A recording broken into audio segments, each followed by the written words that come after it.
پوچھتا ہے علی وہ کون سا ایک ہے جس کا دو نہیں؟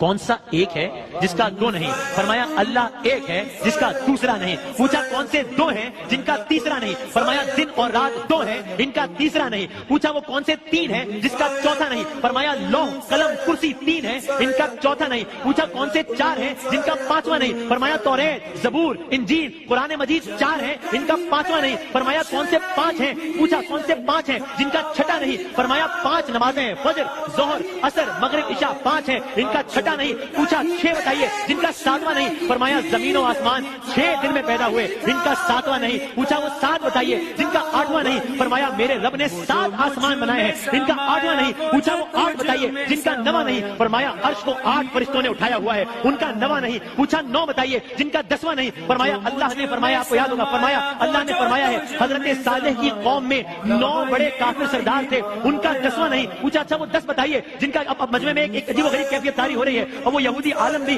سوچ رہا ہے کہ تو معاملہ کہاں کا کہاں چلا گیا، لیکن سوال جاری رکھے ہوا ہے۔ پوچھا وہ 10 بتائیے جن کا 11واں نہیں؟ فرمایا حج کے موقع پر قربانی نہ ہو تو 7 روزے حرم میں 3 روزے گھر پر رکھنے کا حکم ہے، یہ ہو گئے 10۔ یہ 10 ہیں جن کا 11واں نہیں۔ پوچھا سوالات جاری رکھ رہا ہے۔ پوچھا وہ 12واں بتائیے جن کا 13واں نہیں؟ فرمایا سال کے 12 مہینے ہوتے ہیں ان کا 13واں نہیں۔ کہا وہ 13واں بتائیے جن کا 14واں نہیں؟ فرمایا حضرت یوسف علیہ السلام نے جب خواب میں دیکھا تھا تو دیکھا تھا کہ اس نے 11 ستارے سورج اور چاند کو دیکھا، یہ 13 سے 14واں۔